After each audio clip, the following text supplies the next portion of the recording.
Salut tout le monde, bienvenue sur Emitsu Retro. Aujourd'hui, on va parler de Picoma, l'appli Webtoon, qui, hélas, est en train de décéder. Et oui, il y a 2 ans, j'avais sur cette chaîne fait une vidéo pour montrer à quel point Picoma était une bonne appli qui marchait bien, malgré quelques défauts, qu'elle proposait un gros catalogue, avec aussi bien du manga japonais que du webtoon coréen, donc du manga, et que ça m'avait le fait que ça soit du coréen, beaucoup de shoujo, mais qui était très différent de ce que j'avais l'habitude de voir en manga japonais. J'avais trouvé ça vraiment très rafraîchissant parce que ça me changeait des trucs que je finissais par tout deviner à l'avance parce que c'était les mêmes schémas vus et revus.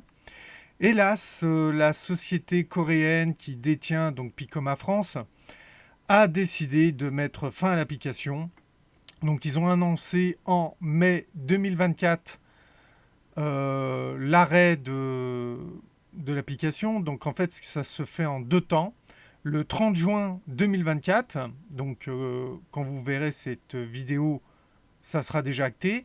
Ils arrêtent de mettre à jour les séries disponibles et on ne pourra plus acheter de coins pour acheter des chapitres. Et le 30 septembre 2024, l'application sera désactivée, elle sera retirée du serveur. Donc on ne pourra plus accéder à l'application et on ne pourra plus l'utiliser. Et ça sera la fin de Picoma France, puisqu'ils ne se contentent pas d'arrêter l'application, ils ferment carrément la branche française. Donc ça veut dire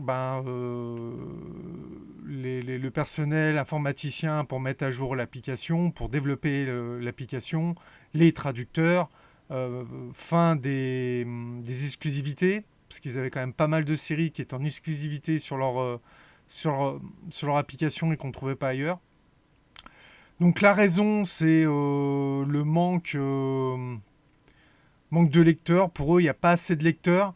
Alors je dirais qu'il n'y avait pas assez de lecteurs payants, parce que comme vous pouviez lire un chapitre toutes les 23 heures sur la série que vous lisez, parmi les chapitres disponibles en lecture gratuite, mais il fallait payer pour lire les restes. Et bien souvent, pour arriver à voir la fin de votre série, il fallait acheter les derniers chapitres. Ou alors acheter des tomes complets. Vous prenez par exemple les carnets de l'apothicaire, qui est japonais, qui était disponible sur l'application.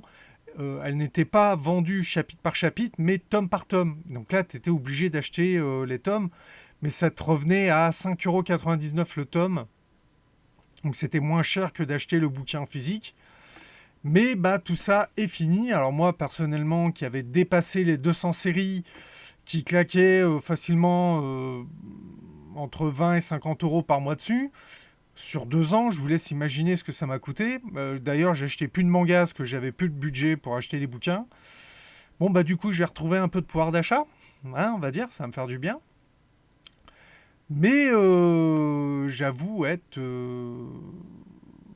déçu parce qu'après, ils vont encore dire oui, mais les gens, ils vont voir des scans trad, machin. Bah ouais, mais déjà que votre système, si t'as pas les moyens de payer, oui, automatiquement, tu vas aller voir des versions gratuites. Donc, bon, en général en anglais.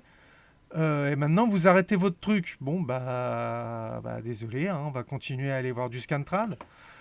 J'avais pas trop regardé jusqu'à présent, parce que j'étais concentré sur l'appli ces 2 dernières années. Rien qu'aujourd'hui, en faisant vite fait un tour, m'a pas fallu longtemps pour trouver des sites qui proposaient une bonne partie des séries que je suivais et qui avaient même des chapitres beaucoup plus loin que ce que l'application me proposait. Donc j'étais là, ouais, super. Sur les 30 disponibles, il y en a 10 gratuits, les 20 autres, faut payer. Je vais sur un site en anglais, j'ai 80 chapitres et j'ai la fin de l'histoire. Bon, voilà quoi. C'est toujours pareil, hein. Moi, je me rappelle la grande époque du fansub, à l'époque où il n'y avait pas de plateforme de streaming, donc soit t'achetais les DVD, soit tu téléchargeais. Mais à l'époque, les teams de fansub avaient, on va dire, un code de conduite qui était si la série est licenciée en France, on la retire des serveurs et on arrête de la fansubber. Ce qui faisait que Quand une série était licenciée, les mecs qui jouaient le jeu, parce que forcément il y en avait qui jouaient pas le jeu, mais tous ceux qui jouaient le jeu, ils retiraient la série de leur serveur, et du coup tu devais l'acheter pour l'avoir. Mais tu avais en gratuit tout ce qui n'était pas disponible en France. Bah là on va revenir à ça. Ça veut dire que ce qui n'est pas disponible en France, bah on va aller chercher sur internet, et puis voilà quoi. Et après les mecs qui vont être là, oui les ventes baissent, c'est pas cool, machin. Même le Scantrad à l'origine, les sites de Scantrad français, c'était retirer les chapitres parus en France et ils ne gardaient que les 10 derniers non parus disponibles en lecture. C'était fait en sorte que, au fur et à mesure que ça sortait en France, bah, eux ils retiraient des serveurs. Ça te permettait de voir les chapitres. Par exemple, vous prenez le Jump, vous avez un chapitre toutes les semaines en moyenne. Bah, toutes les semaines, tu avais ton chapitre. Et puis, bah, quand le bouquin sortait en France, bah, il était retiré du serveur. Si tu voulais le relire, il fallait que tu ailles. Enfin, sauf si tu avais enregistré. Non, parce que beaucoup de sites bloquaient l'enregistré sous. Beaucoup de sites bloquaient l'enregistré sous, parce que moi, ils disaient non, non, téléchargez pas les chapitres. Quand le bouquin sort en France, achetez le bouquin en français, parce que sinon, les éditeurs, ben, on n'aura plus rien en France, parce qu'ils vont tous fermer. C'était, voilà, un peu le code de conduite du Fansub et du Scantrad. Aujourd'hui, je ne sais pas trop où ils en sont, parce que ces dernières années, je n'ai pas trop mis le nez dedans. Bon, à part de temps en temps un chapitre de One Piece pour voir où ça en est, parce que bon, bah, là, ça fait tellement longtemps que ça existe One Piece que par moment je décroche un peu. J'aime bien, mais je suis pas un fan hardcore. Euh, bon, ben, je pense que comme beaucoup de monde, on va s'y remettre pleinement, et tant pis pour toutes ces applications à qui j'avais donné une chance, qui m'ont coûté beaucoup d'argent et qu'au final, elles ferment toute boutique. Parce que c'est pas la première, hein, Picoma France n'est pas la première application Webtoon à fermer, hein. Il y en a d'autres. Je crois qu'il y a Manga Plus, que c'est une boîte japonaise, je crois, qui l'avait fait. Pareil, marche pas super bien. Y avait d'autres applications, mais je les avais pas faites parce que je m'étais dit, déjà une, ce que ça me coûte, je vais pas multiplier. Bah voilà, bon, bah, du coup, c'est fini, hein, on va retourner sur les sites.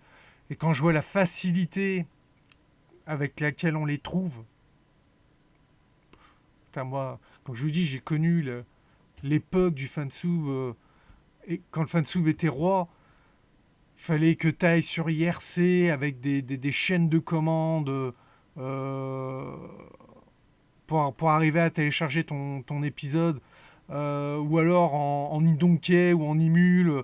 C'était fallait que vraiment que tu connaisses le truc pour arriver à trouver la série et à la charger. Maintenant, t'arrives, allez, en 30 secondes, j'ai trouvé 4 ou 5 sites pour remplacer mon appli. J'étais là, je sais, bah oui, bah forcément, les mecs, face à ça, ils arrivent à rien. Donc, même quand ils bloquent les sites, ah non, géolocalisation, vous n'avez pas le droit d'accéder au site, machin. N'importe qui sait utiliser un VPN maintenant, c'est tellement facile à utiliser. Donc, automatiquement, voilà, moi j'aime bien avoir le produit en physique. J'avais eu un peu de mal à me convaincre à aller sur une appli sur téléphone. Et du coup, les applis, elles se sont cassées la gueule et on te dit, bah, retourne à comme il y a 15 ans, comme il y a 20 ans. Ouais, c'est carrément il y a 20 ans. Retourne au système D, au moins tu paieras pas. Et ça, c'est vraiment. Regardez, je vais vous montrer, hein, pour pas dire oui, voilà, il dit ça, mais. Donc voilà, je prends mon téléphone, j'ai l'appli Picoma, je clique dessus, donc non, je veux pas qu'il me l'ouvre. Donc on va rester appuyé, désinstaller, oui, et voilà. Ah, ça prend un peu de temps à désinstaller. Faut dire que tous les jours, je regardais au moins une dizaine de chapitres par jour euh, qui tombaient en lecture gratuite. Bah, du coup, je vais avoir de la place dans mon téléphone parce que je crois que j'avais au moins 2 ou 3 gigas de données pour l'appli avec tous les trucs que je regardais. Ah, il a du mal à effacer, hein. C'est... Putain, je vais... Ouais, Ah, il a pas aimé. L'application n'est pas installée, voilà. Ça y est. Le pack Picoma a été désinstallé. Plus de mise à jour, plus de possibilité d'acheter. Fin de l'appli, voilà. J'ai désinstallé l'appli. On va retourner à l'ancienne. Alors, si vous avez des suggestions d'appli, vous pouvez les mettre aux commentaires pour les autres viewers. Moi, je rends mon tablier à ce niveau-là. J'ai au moins 300-400 bouquins de retard à acheter. Donc, ouais, ce que ça fait, bah, c'est simple, ça fait 2 ans que j'avais l'appli, ça faisait pratiquement 2 ans que j'ai pas acheté de livre. Eh ben, on va racheter du livre. Voilà.